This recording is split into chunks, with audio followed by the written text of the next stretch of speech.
What's up, everybody? Coming to you live from my car. I'm on the road again, which I love to be, and right now I am in rural farmland, Pennsylvania, which is a really cool place to be this time of year. Everything smells like manure. It's it's springtime, and everything smells like manure. And I've been out here many times because the Turtle Room has a field project in this part of the world. Right now I'm following the founder and president of the Turtle Room and one of my best friends, Steve Enders, right now, who's leading me out to one of our study sites. Now, there was supposed to be a sample this weekend, which I was planning on coming down to, where a bunch of biologists get together and come out and see the animals in the wild. But that was canceled due to unknown kind of weather forecast that looked a little bit hairy. Looks like the weather's going to be okay, and my buddy Steve was nice enough to bring me out despite that. We'll see what we do. We're going to spend a little bit of time. This is one of our lesser known sites in this project, and we'll be taking a look just to see, any signs of anything that's negatively impacting these animals, and then also hoping to encounter animals. And we're looking for particularly wood turtles, North American wood turtles, Glyptemys and insculpta. This is a project I've been lucky enough to be involved in some small sense since the very beginning, and I'm excited to be out here. Just remember though, any animals that are handled or molested in any way as part of this process are done so in accordance and partnership with Pennsylvania Fish and Boat, under survey permits and scientific permits and all that sort of stuff. So I hope you enjoy it. Thanks so much. Taking you along for the ride, and here goes nothing.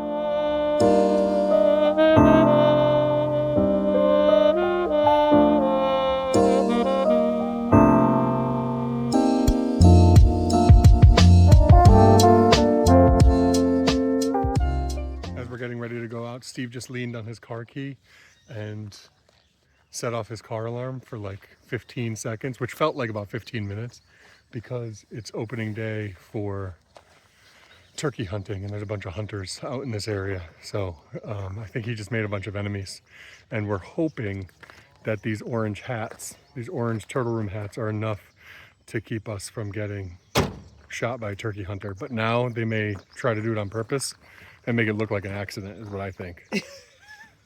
We'll see. Wish us luck. If I'm dead by the time that this airs, just know that I love you guys. So I'm out with Steve right now. We're just getting to a stream, and we are just getting out in a small window before there's a risk of some severe weather.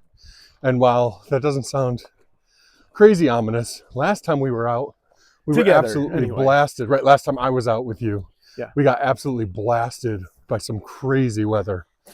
I was actually scared during that storm. I mean, it's not often you actually visibly see a stream rise while you're standing in it. Right. Like, that was wild. We were expecting just a random shower here or there, right? But it was the first time we ever had to stop surveying in the middle of the survey because the conditions were no longer safe to be out in the stream. The stream was rising. We didn't expect a lot of rain, so we didn't bring a lot of rain gear, right? So the rain's hitting, soaking so much through the shirt that it's draining off the shirt into the bottom of the waders, which was wild. Like dumping like a gallon of rainwater. Right. Out of your and waders. I never wear waders. Right. Which I was actually for once at an advantage, because I wasn't getting bogged down by all the water in my boots like you guys had. Right. But today, here we are again, and I've got no waders. It's tough. I'm huge. I wear a size 18 shoe. I don't have any waders. So anyway, Steve's the expert. He does this all the time now, and he's, like I said, being very gracious by taking me out, even though the weather has canceled the official survey for today. So yeah, normally we'd be at our other site on a Saturday. Mm-hmm. But the weather for this weekend meant we were going to have to bang Sunday for sure, and that limits volunteers who can justify traveling for just one day as well. So the other state really isn't very doable with basically one person and a video recorder. Yeah. You can count me as a half a person. That's okay. I'm cool with that. So, but we can come out here. We can find a couple wood turtles today, most likely, and get to enjoy enjoy the woods here at so this was the first site when we first Right. started doing preliminary work. This is the first site we came to, and it ended up being one of our long-term sites, and it's always a pleasure to be back here in these pretty serene woods for the most part. It's amazing. It just feels totally different, and it's a pleasure to be here. I haven't been at this site in a long time, so this Right, is, you've come out to the other one because it's on. We've been doing it on Saturdays, and a better chance to see turtles. Typically, the population there is 3 times the size of the one here, at least. Right. You know, the marked population is more than 3 times. Actually. And he knows that because of all the work that they're doing. So cool. Thank you for letting me be a fly on the wall. It's always fun to be out here. Glad you were here this weekend, man. Cool. Let's do it. It's not officially swimming until you get your waist, the area below your waist wet. Yeah. But my feet are swimming at this point. All right, so we're officially looking now. Water's cold. Oh, I mean, this is probably 60-degree water. Yeah, it's probably nice compared to what it is. I've definitely been in colder, but it is cold. I still have the thermometer in here. I mean, this is spring in the Northeast, so basically the idea is that we walk through the stream and we are keeping our eyes open. Both of us have polarized sunglasses on so we can see in the water, and we're hoping to get lucky here. And among all of the rocks in the water, trying to see, basically make out the shape of a wood turtle. And these Pennsylvania wood turtles have this really cool coloration where they have kind of a sparkly yellow spattering on their shell that almost glows underwater. So that's kind of what I'm looking for. I'm no expert. I don't have as much experience as Steve does, and certainly not the biologist that he works with, but here goes nothing. They look a little bit different in the water than on the land. And like for me personally, my search image works better for land. And so I found more personally in the water than on land. When we're out here, some of my other team members are very adept both places. Some are better on land as well then. I think I've only personally been the first person to spot, I think maybe 2 or 3 on the land the entire time I've been doing this. So I'm not sure why that is, but my mental search image just seems to be better for aquatic wood turtles than the ones that are currently on the land. But we'll give that a shot today. I expect that they could be on land as well. It's warm. It's early May, this is kind of the latest we ever want to come out here. After this point, the overgrowth gets pretty heavy, and a lot of them are moving out of the stream as you get towards summer. So they get more difficult to spot. Right. Breeding season's over and it becomes egg laying season. Basically, estivation season. Yeah. So nesting for wood turtles is late May through June into early July, kind of a lot like terrapins in that regard. And you'll find them on land eating a bunch during that time frame as well. And then, you know, as the summer heat gets up, they'll be out earlier and earlier, and then they just kind of hide out in the shadows and stuff during the heat of the day.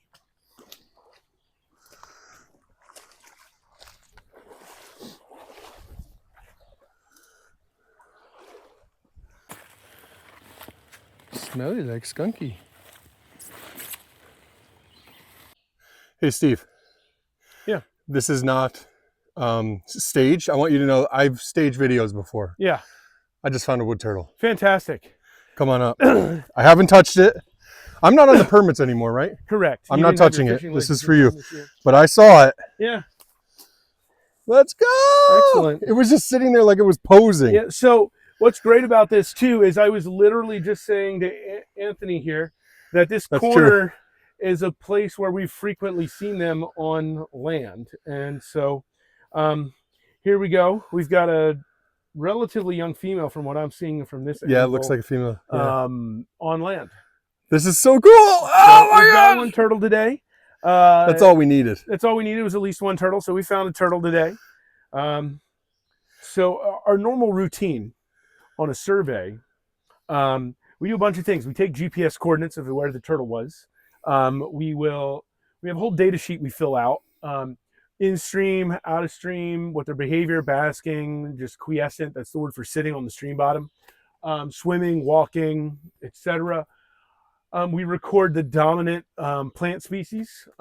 So like This is she's sitting next to a dead hemlock. Here, I think it's a hemlock. There's also a very large tulip poplar right on the other side here. We will then eventually pick this turtle up. I'll take its mass. We'll do several measurements of it. And I think we're actually going to do some of those measurements just so you can kind of see what that looks like. Yeah, I'd love to see it. So again, this is not an official survey today. We normally have a team of biologists out here, but today we're just, like I said, taking a peek. But Steve is going to show us, number one, we're going to look to see if this is a known member of this population. And then Steve will show us kind of what it looks like to process these animals, take down important information, and you know, add that to the science. Let's do it. As I look at the marks on this is turtle number 9. We've seen her several times. One of the things we did as we were starting to do the survey, like for real, is I went back to the preliminary work photos that we had taken, and I identified that this was one of the original turtles we found the first time we were out here. That's amazing. That means I was here? That means Anthony was here. I'm actually pretty sure Anthony is the one who pulled this turtle out from the stump that it was around on that day. I can probably dig back into some pictures to check that out. But so if I remember right, this turtle was like 8 years or so old at that time. And so that was 9 years ago. Wow. Right. And so one of the other things we do with these turtles when we capture them is we attempt to count the rings on this abdominal scute. I'm saying that wrong. Abdominal. There we go. It's a tongue twister. And so, like, we can see the initial scute line right here. And so we kind of skip that one. And 1, 2, 3, 4, 5, 6, 7, 8, 9, 10, 11, 12, 13, 14, 15, 16. So yeah, so she might have been 7 the first time we were out here. Wow, look at that. And then we've got some new growth here right on the inside.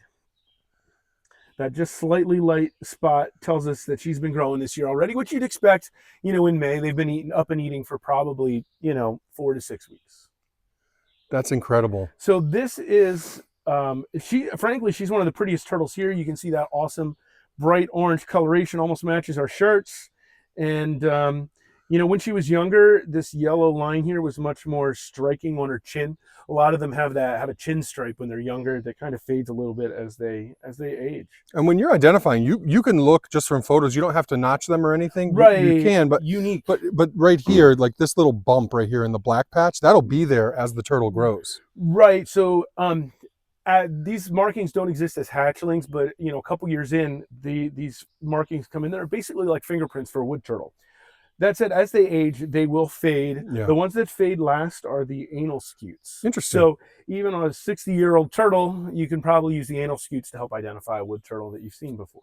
That's so interesting. But, you know, we use the hard notching. We also take photos. But this is number 9. She's a really cool turtle. And this is a 16, 17-year-old animal that is probably not too far. It's still growing. She's still growing. Probably isn't too far into the breeding part of her life. Yeah, yeah, she's young yet. And Steve right now is palpating for eggs, which is my favorite thing to do. There are no eggs on that side. It might be a little early since it's early May. It's going to be another month till they lay anything. So right now you're putting your index fingers into the inguinal fossae, the area that is in front of the rear legs. Yeah, and there's nothing on that side either. So if she is going to lay this year, she doesn't have eggs that are able to be felt. She's actually really active for females. A lot of the females just kind of cover up for us. So that's awesome. What a great turtle to find today, especially with Anthony being out here finding number 9. I know you, girlfriend. Like, just really cool. I know you, and I love you. Oh my gosh.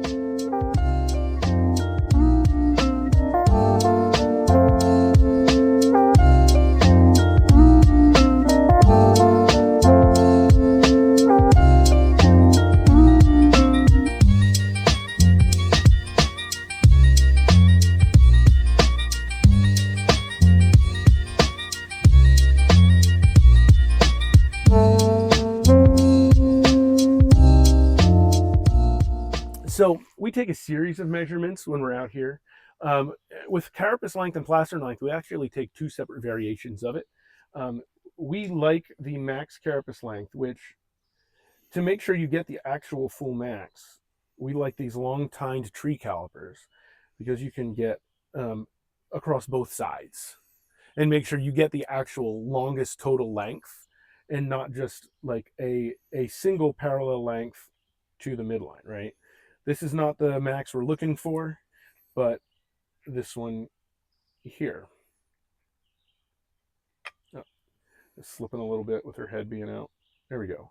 And so she's like 182 millimeters in carapace length max. And we do the same thing with the plastron. You know, we if she'll cooperate there. I know, you're supposed to be like hiding. And then silly goose. Let's get your tail out of the way, girl. Oh, feisty one. There we go. And so we do the same thing on the plastron length. Pin it, you know, across both sides.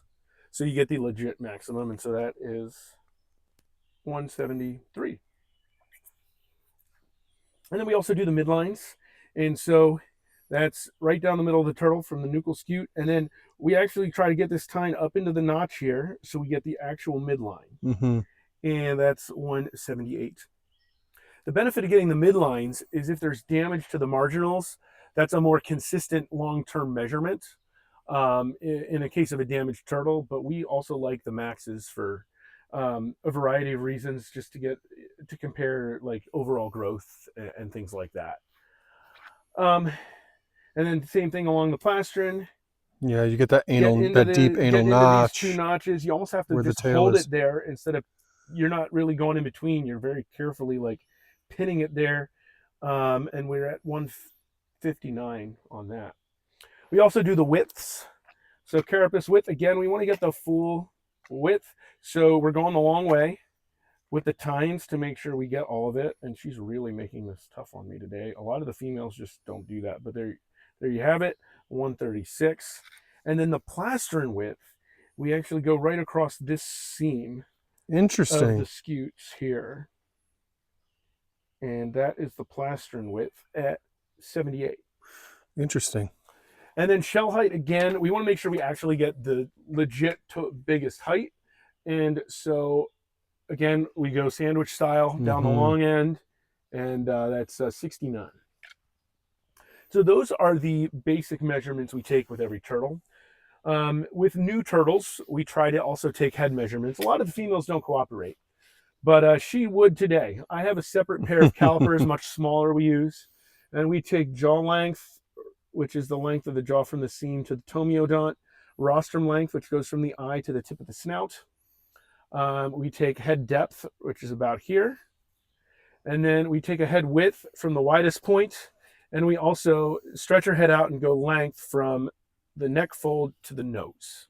And then we also measure the tomiodonts, which are the protrusions from the tip of the beak. We measure the inside of each side and then the gap distance, basically creating an acute triangle worth of sides. And we can use some trigonometry to determine the angles of that, in fact.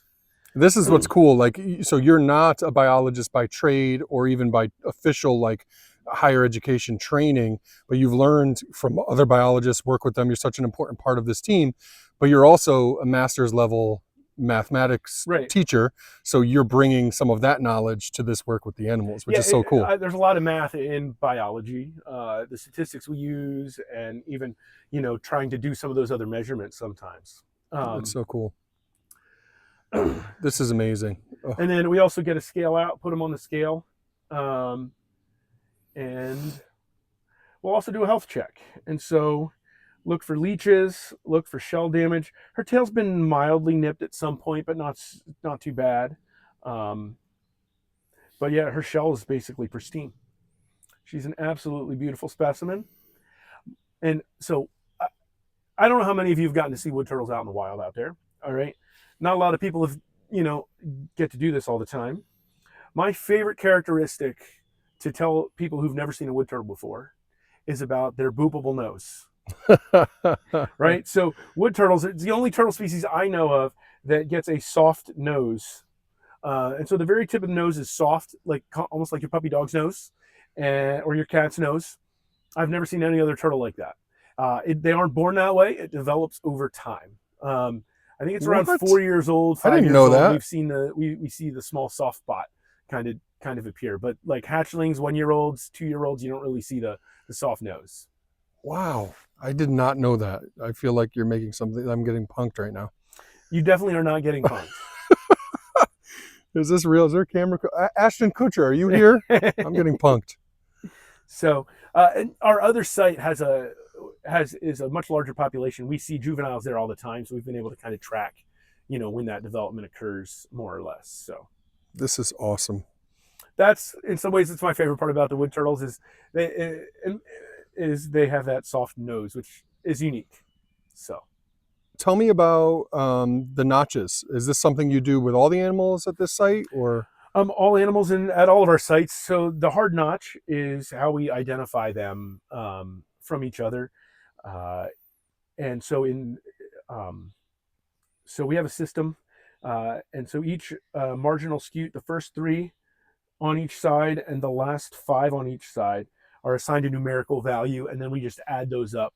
And that's how I know this is turtle number 9 from this site, is because of those 2 notch markings. We use a hacksaw to notch in. We don't want to go so deep that we hit the bone. We just want to go through the layers of keratin that are part of the scutes there. Mm-hmm. And each, so there's 4 areas, right? You have like the front marginals on the right, the front marginals on the left, the rear marginals on the right, the rear marginals on the left, and each one of those 4 groupings has a different numerical, like one is just single numbers, one is tens, or is that how that works? So that's actually the Kaggle system. Okay. And this is modified from that. So a lot of turtles, and the reason that system works the way it does is you have to use the first 4 on each and the back 4. Yep. But for a lot of turtles, the bridge covers scutes 5, 6, 7, and 8. But with wood turtles, the bridge covers 4, 5, 6, and 7. So this is handled, it's the same numbers, but they're on different scutes. Understood. Because we don't want to use the bridge. So it's like basically 1, 2, 4, 7, 10, 20, 40, 70. Yes. And we just alternate sides. Oh, and you're alternating sides too, which exactly. the Kaggles doesn't alternate sides. The Kaggles isolates. It has single digits on one quadrant. Yes. The tens digit on another quadrant, hundreds digit on another quadrant, thousands digit on another quadrant. This one alternates left side to right side as you go down the turtle, and then you skip the bridge scutes. Sounds more intricate and detailed. It is. It's a little more difficult. For a reason, though. Right. It's all about avoiding the marginal and doing what's right for this marginals. Particular species. Yeah, exactly. That's great. And so actually a really cool thing, the guy who designed the system that's used for the wood turtles, Carl Ernst, grew up in Lancaster County, same place I was born. I think had my dad gotten into high school a little bit earlier. Carl Ernst might have been my dad's high school biology teacher, because he taught bio at Hempfield High School in Lancaster, Pennsylvania. That's amazing. And he's one of the foremost turtle researchers in the country, if not the world. Mm-hmm. A lot of you are familiar with the Ernst and Lovitch, second edition of the Turtles of U.S. and Canada book, and so that Carl Ernst modified the Kaggle system specifically for wood turtles. Love it. Time to say goodbye. I love you. We're leaving you. Enjoy the forest. Stay away from humans. They're very scary. Except us. Except us next time we're out here. Because we're here to help. She booked it. Yeah, she's moving. Yeah, she's We'll smart. find her again and get excited on the way out, Yeah, thinking we found another one. Now that she's on the move. Great job, man. Yeah. Nothing better. This is always a good little spot, both on land and in water. So if you want to look around through here. Yeah, they might be all out if that's any indication. Yeah. I wouldn't be surprised if there's more on land than in the stream right now, but yeah, it's that time of year. This is always a nice little spot. And if they decided they wanted some cool, refreshing water, this would be, this is always a good place for them to jump in. So when you're out looking for wood turtles, particularly in later in spring, like May, they start to become more terrestrial in their behavior. So they're in the stream when they come out of hibernation, and they are looking for a mate, particularly the males, and they stay in the stream until around this time, females start to leave and males start to leave, and they become more terrestrial, and they estivate during the warmer months after egg laying season.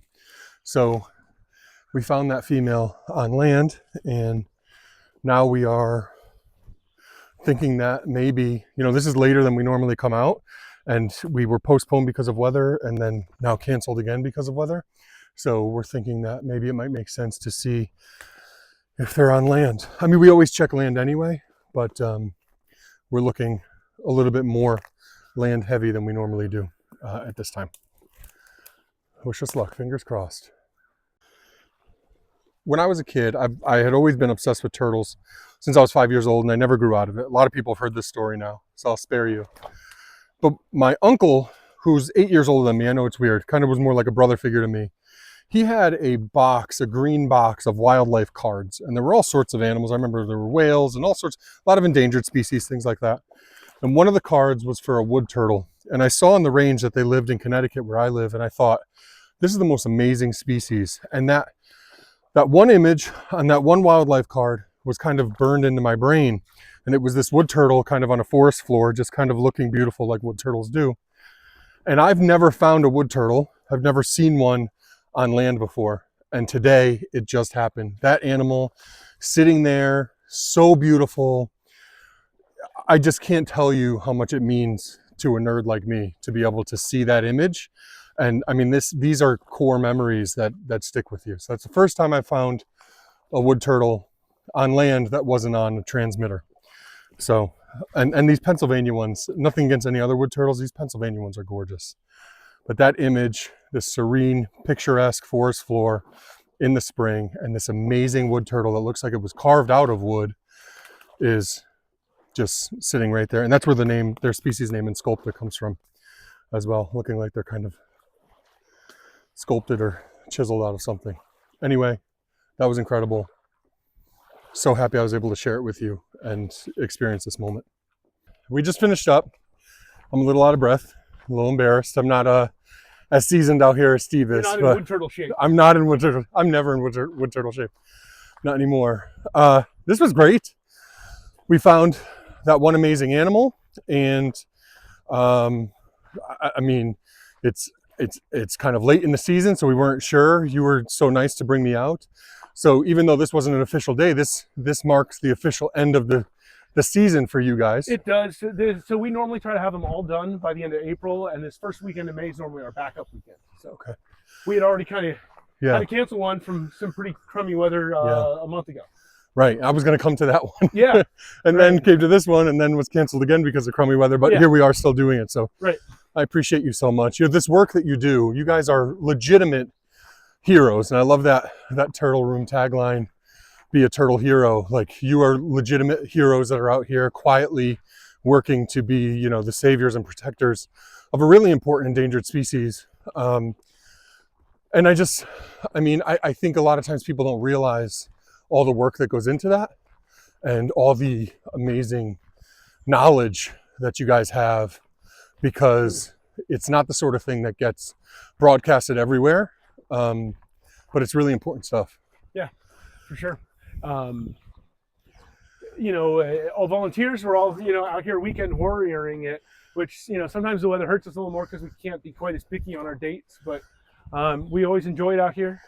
And anything we can do to just help monitor a couple wood turtle populations and kind of be at that front line in case something would negatively impact the population, we'd see it. And we can hopefully move into action in that case. Right. People don't realize how important this is. People can donate and support the work that you guys are doing. Yeah. How do they do that? You can hop on our website and hit the donate button. Also, if you want to donate specifically to this project, if you go into the programs tab on the website, on the menu there's a program page specifically for our Pennsylvania Wood Turtle Monitoring Project, and there's a donation form there that heads directly to this. Most of our costs are, we give our volunteers a travel stipend after they're out for a weekend to kind of defray some of their travel costs, the gas mainly. A lot of us, we provide some housing with Miranda's mom or with myself, for some people. So, and then as we expand our field programs department in general, you know, we've been purchasing some more tools as well. Right. So one of the things we did over the last year was make sure we had tools several different places. So make it a little bit easier for different leaders to lead the survey if some other folks are unavailable. Right. And there's one of those possible like nesting open areas. Oh, interesting. Yeah, there's so few open areas here where the wood turtles can actually go and deposit their eggs to be incubated in the ground naturally, because things get so grown in, particularly in unnatural ways with unnatural invasive plants. Right. Yeah. Yeah. So we see that a lot. I mean, I feel like this site has less invasives than the other one, but you can still find, you know, the Japanese honeysuckle, the multiflora rose, and things like that. In New York, I remember mugwort being an issue. Yeah. Okay. Yeah. I'm not familiar with that one as much. Interesting. I probably couldn't identify it if it was in front of me. I didn't see any out here. Yeah. I didn't bring any with me either when I visited, because I know we have it in Connecticut.